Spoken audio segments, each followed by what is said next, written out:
everybody. Good morning to planet Earth. This is the Vidulant Podcast brought to you by Vidulant.com, the only complete B2B marketing automation solution. Completely automate your ABM marketing. So go to Vidulant.com and you can learn how to do it yourself. You can get a um, marketing attribution dashboard or you can sign up for services. So, you know, something I was thinking about, and you know what, let's keep that for closing arguments, as you will. Very, very excited to go to SaaStr Annual 2019. First time I'll be making that trip. That's next week, 5th through the 7th. And it's going to be interesting. They're very innovative over there. You could tell by the way they run their ship. Um, they got different divisions at SaaStr. One is like a co-work space, one's a divisions. What would you call them? Kind of business units, maybe. And one's a training website, one is this conference, which I think is their big moneymaker, and I'm sure they have others that I don't know about. And I've kind of been following them from afar, but I've always wondered, is it worth it, so on and so forth. As Vigilant has become um, on point, I've been trying to launch something into this space with, I have a algorithm that assists in customer acquisition and all this framework that just is providing all these benefits. And so I've been looking for the use case and building a software towards an unknown use case, so to speak, or a more increasingly refined use case.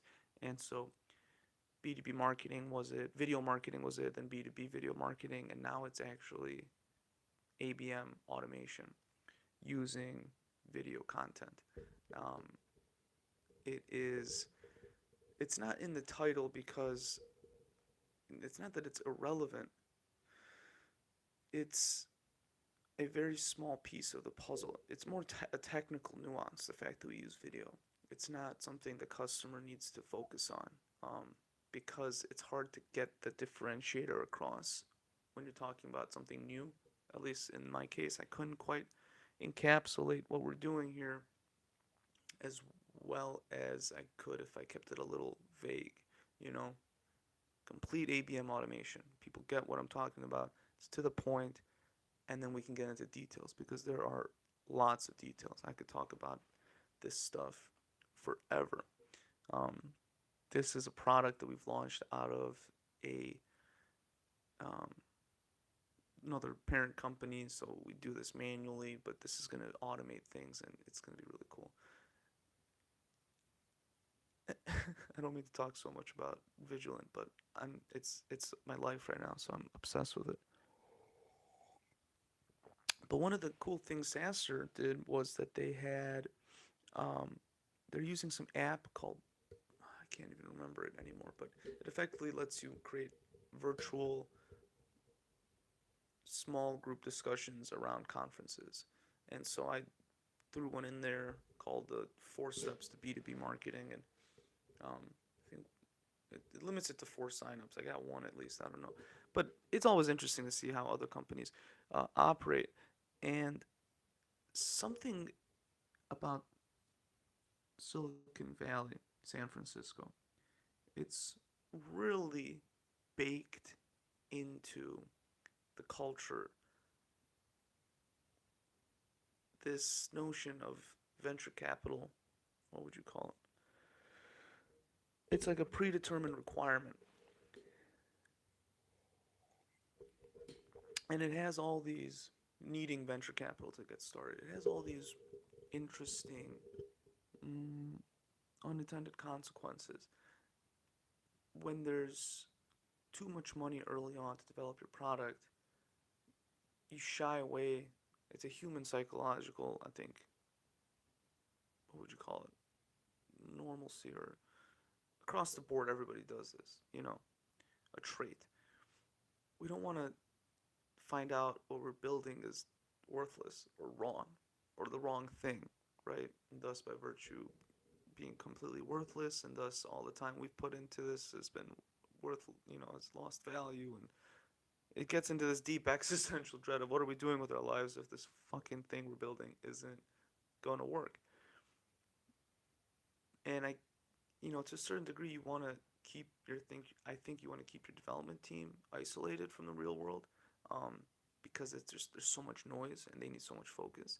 But someone in the company has to be continuously speaking to customers and pitching the product over and over again in new and different ways. Um, and then that relationship between, you know, product and maybe sales or the business side of it, right? Representing the market there needs to be a relationship there where they can trust each other and go back and forth. And that because at the end of the day, product side of the company, the product side of the company, the product people, they are completely trusting. They're building blind. They don't go speak to customers typically. If they do, it's under very specific use cases for sales calls. They're not just out there, you know, talking to people constantly to see how they react to different ways you position the company, which a good CEO is always doing, right? And so when you have too much money early on, before you have customers, something happens and you avoid customers as much as possible to build this perfect thing and then take it to them. And when you, even if you're a fantastic CEO, founder, and you create something great, like it's a fantastic technology, it would help so many people if only they gave it a shot, if only they understood it better, if only they, you know. And when you don't have, so if you step if you step outside of that bubble, if you don't have venture capital, you're forced to sell first. You're forced to sell to your customers before you raise any money. If you raise any money, only 98% of companies don't touch venture capital. So it's the common thing is to be a business person and create a business, not a product that needs to be commercialized, not an invention that needs to be commercialized. And so, what I want to do is not only this was built for companies. Vidulant was built for companies that need to make sales meet sales quotas. When you introduce that into the Silicon Valley bubble, where all this time has been spent on making beautiful, fantastic products, but not enough on positioning because of the fundamental disrequirement of needing to talk to customers. You only talk to customers, you only get comfortable being that uncomfortable if you have to, which is why business is hard, I think, fundamentally. The emotional side of it. It is a perfect tool for venture-backed startups to make more sales and grow faster and either not need venture capital and dilution or less and get a better deal. The more revenue, the more, equity you're going to keep inside the business. It's a very powerful tool. ABM automation is a force multiplier, they would call it, I think, in military jargon. It makes one person able to do the job of up to 10 people, really. And that's a really powerful thing in a startup environment where, first off, that person's capable of handling these kinds of tools or using them to their, greatest possible limit or extent. And people are scarce because they're expensive, especially in the San Francisco bubble. Salaries are enormous. And so I get it. I literally moved or refused to found Vidulant in Chicago because I'd have to compete with those salaries in other Chicago startups when I didn't need the engineering prowess. Vidulant isn't a new technology so much that it's more business model innovation and workflow innovation, business process innovation versus technological innovation. So, I literally moved Vidulant out of Chicago into Charlotte because of this dynamic. And so I understand it's a serious thing. And you have to almost raise venture capital to even hire the people you need to give your idea a shot or what have you. So I'm going to SaaStr and very excited to speak to a bunch of people, and I'm confident we're going to pick up easily 3 to 5 clients, um, many many more leads than that, but it's so desperately needed. Vigilant is so desperately needed in the B2B mid-market space that it's it's like it's making people's knees weak when they hear what we can do.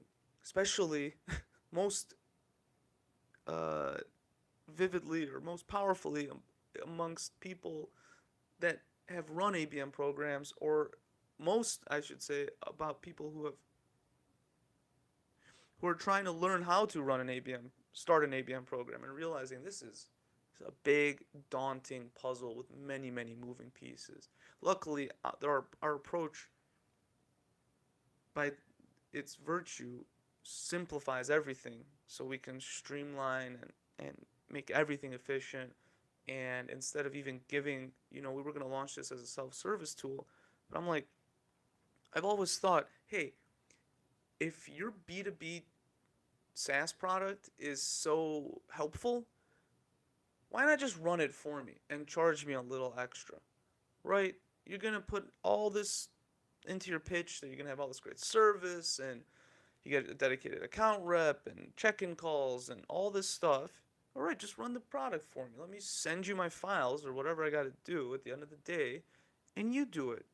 You are more, well, you're more familiar with the UI, which has always a lag time between understanding. We're not talking, especially in the marketing technology space, we're not talking about rocket science here.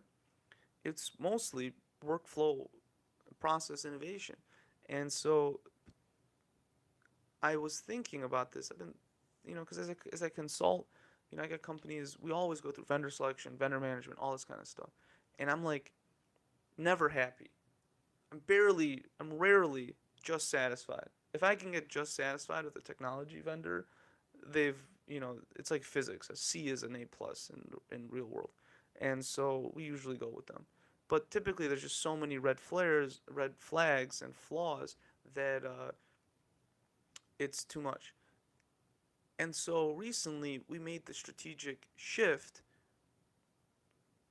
from going in as another self-service tool, which even though can make you tens of millions in sales and save you millions in cost, compared to other SaaS products, could be seen as too expensive.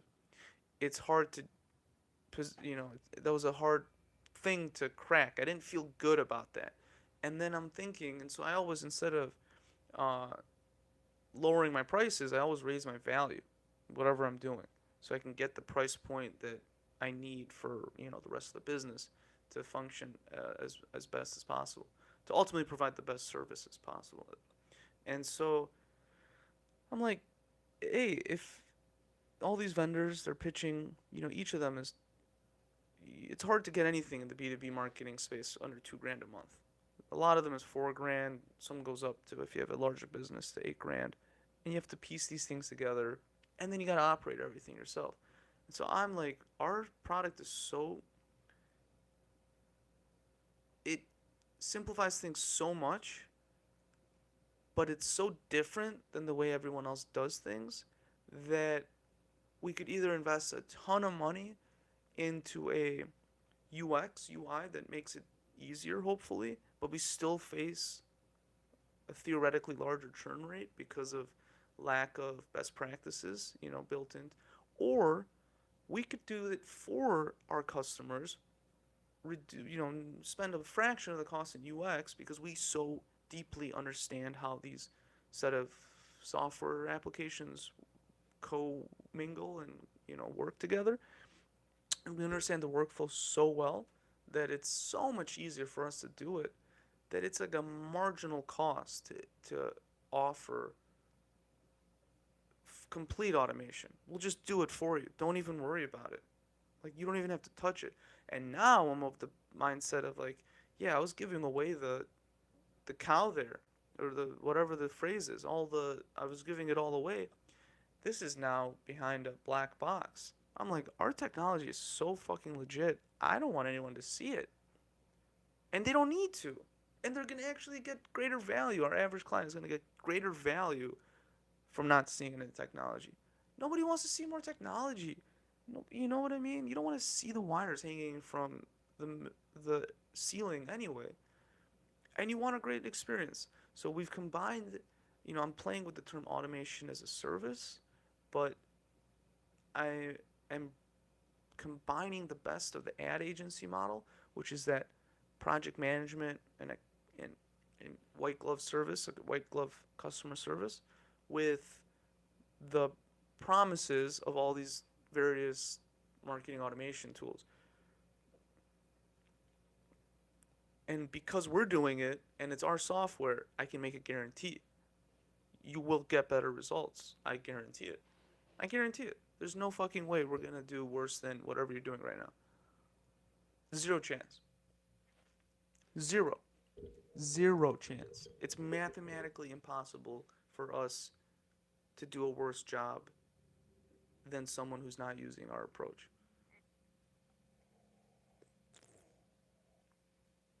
It's just physics, baby. That's all. So, one of my slogans I've been playing with for on a personal level has been like applying physics to business. Because, I've been trying to be more inspirational. I've been like, it's so easy to get pulled in and worrying about all the little dumpster fires in the world, so to speak, even in America, in the culture, in whatever industry you're in, there's like drama, right? And I want to be more focused on solutions. And so one part of that was like, the way you present yourself to the world is a way for you to think about yourself.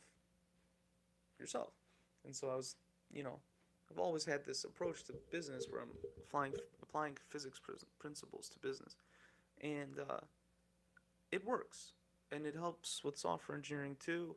It's a way of pretty much, a couple of the things, it's a whole conversation for a whole nother time, but, at the end of the day, data is data, whether you're in physics or in marketing. And so, in the case of Vidulant, we have a framework for filtering out all the junk data and focusing on immediately, instantly, the right data points. Okay, so once you know what's going on, you can track what works better and what doesn't. And so it all comes from this jet engine marketing framework.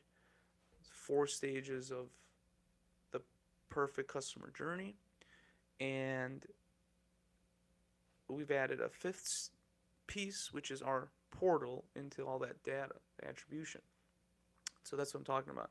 We pop that filter on, we can see what's going on and what's working and what's not working actually, right? And so that is the algorithm, that framework, I call it a theory, explains so much of what's going on. It explains everything as far as I can tell. I don't know of anything in the marketing technology space, in the digital marketing space in particular, that doesn't fit into this model of how it all works. And so, a year or two ago, I realized, like, holy shit, this keeps working. And it keeps, like, blowing benchmarks out of the water. Like, 10x, 20x benchmarks. I'm like, good Lord, this is real, and I've had to start selling myself. I can't sell anybody else. You can't sell anybody else. It's very hard to sell anyone else if you haven't sold yourself. You're fighting in, like, upstream. You're getting terrible conversion rates. You have to have a ton of sales volume to sell someone. When you don't believe it, it's the inverse. Everybody's sold when you sold yourself because, you're your first and worst critic probably. So this was like a 2-year process to get to here. And I was just constantly looking for, okay, there's a codification play here. There's a software play here. I can codify this. But what's the business case? Because you could do anything with software. There's infinite possibilities, and so you really have to have a single use case to build around. And so it's just been a natural progression as we've consulted. We've done this for other companies manually, and it's like, oof, they pay us a lot of money to do it. And it takes us, it took us in the early days more time, but it's become more and more streamlined until now we've automated critical pieces that were very time consuming. And with the software, actually, it's going to be I don't know if I'll ever be able to consult again, knowing that I could just have them use the software service, automation service, and get probably better results than I could do manually. Because just the speed of things is so much faster with true software development. And maybe we'll go on to other things. I'm sure I'll do other consulting. I like consulting because it keeps you on the edge of your knowledge and you learn real world principles. Um, but I have enough on my plate, honestly. We're launching me and some other business partners are launching a podcast social media platform. So it's a whole B2C play. And the CEO of that too. So yeah, it's interesting. Luckily, the technology's made. I don't have to deal with any of that. That's the hard part in the B2C space. In the B2B, I'm more focused on the technology, to be honest. The product has to be le perfect. So yeah, I think it's going to be a big deal. In Back to the venture capital world though of Silicon Valley, it's so different, to say the least, than the regular business world. People that call themselves entrepreneurs they're like a lot of them. Let me say it. It's very similar to Hollywood, where you have a lot of broke people trying to make it big, doing whatever they think they need to do to be picked by the casting director, which is in Silicon Valley, San Francisco predominantly or particularly is the venture associate, or the director is like the venture capitalist, the partner. And so these founders are running around wearing the same thing VCs wear, eating, drinking, you know, doing the same thing VCs do, reading the same things, just to convince them that they are one of them, or something like that. Similar enough to them to, I think it's a subconscious way of trying to convince someone you're a younger version of them, so they like you, and then they pick you because they don't know at the end of the day. VCs have no idea. They have no idea what's going on. Especially if you don't spend time in non-major cities. If you're missing half of the picture, that's, can you drive with one eye working? I don't know. I don't think so. I think you're legally blind. So the ones that are, I think, crushing it in the B2B space, which tends to be more practical, have like Midwest roots. I have noticed they spend time in the wilderness. They have a clearer picture.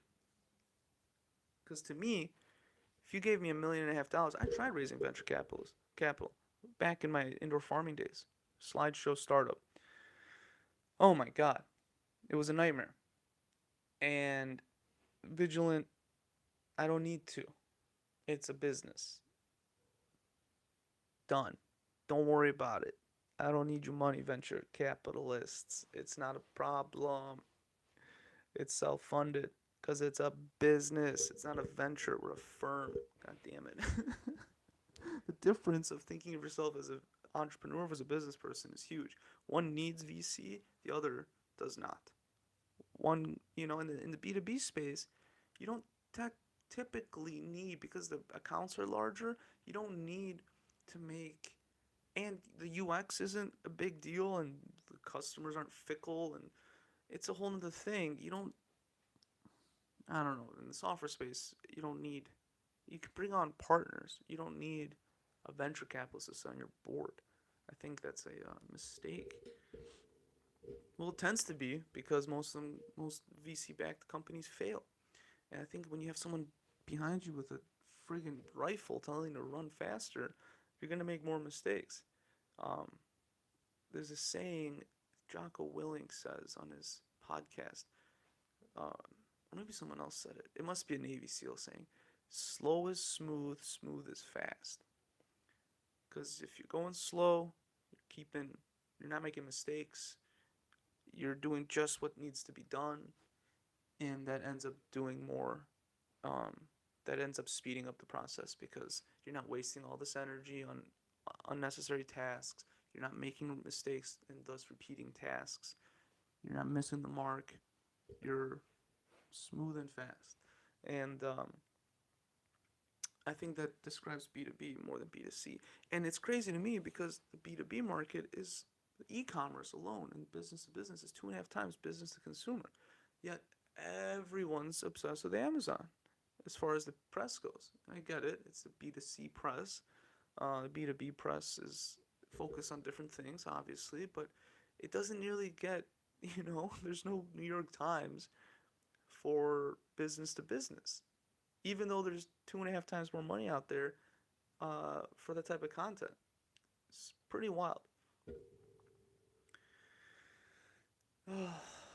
So, going to SaaStr, very excited. Gonna blow some people's minds. I learned how to do business in Chicago. It's all about revenue and customers and relationships and or deals, I should say. Um, it's gonna be it's gonna be good. Got a bunch of sales meetings and um, I literally can't handle this year. That's not the right way to say it. I'm assuming things are gonna happen that I don't have control over, and so I'm limiting 2019 to 3 to 5 clients until I get a handle on the business processes here. So I'm officially Vidulant itself has 0 paying clients right now. So I'm starting from scratch. Now we're good to go. We've been doing this manually. The software is great, and it's this is a limited use case for us. It's not because in consulting there's all these other things flying around. We're dealing with team members and politics and it's crazy stakeholders. This is just like marketing leader presses play effectively, and the rest is taken care of. We're not constantly communicating. How do I say this? We're not constantly doing new projects that we have to communicate the progress on. It's one thing. Boom, bam, right? So we can scale that out versus having these deep engagements, effectively building marketing teams. This is a program we're spinning up that we spun up before. It's not rocket science to us. Um, so yeah, I'm thinking in my head 3 to 5 clients, 2019. Let's practice blowing their expectations away over and over again, and then we'll take it from there. You know what I mean? There's other internal processes that need to be spun up to go from 5 clients to 15 clients. That's a big jump for us in real terms. So we're looking to just like smother 3 to 5 clients with great customer service. That's one of my key principles. I have 3 principles so far for the business: freedom, loyalty, customer. I call it customer joy. Freedom is about your own, as an internal principle. I want you to be free. When you feel free, life is the best. It's just the best. I want everyone to feel free. Loyalty to yourself, to your team, to your business, right? Just be real with us. If you want to leave, we'll help you leave. It's not a problem. We're not going to get offended. But if you don't want to be here, then you should probably leave, right? So, and you should always do what's best for you. We want to help you do what's best for you at all times. So I'm all about fair business practices because a lot of young founders, they think they're getting away with shit and they're not getting away with shit. And it creates a culture of toxicity which guarantees limited that'll limit your growth. So whatever you're growing and you think, "Oh my god, I'm doing great, but I'm screwing over my team because I'm not paying them well or working them. You could have grown faster if you were more fair. I guarantee it. So it's about a culture. Um, it's a cultural issue, and this is why most startups fail because the founders suck at interpersonal skills. It's the truth. They're not, and oftentimes they're shitty people because they're like the VC PR goes to their heads. They think they're the next Steve Jobs, and I've been there. I've done that with like 150K. I was a monster right out of college. I can't imagine 1.5 million. I would have been, oh my god, it would have been terrible. So thank God I got humbled by life's many failures. Um, and then customer joy. Like I want customers to be happy when we walk in the room, when our number comes up on their phone, when our emails in their inbox. I want them to be like, yes, these guys are doing it for us. They're crushing it. We want to we want to get your back. We want to grow your business, help you grow your business by just getting you the more qualified, higher quality sales leads faster for your current sales cycle. That's what we want to do. You're the only reason we exist, you know.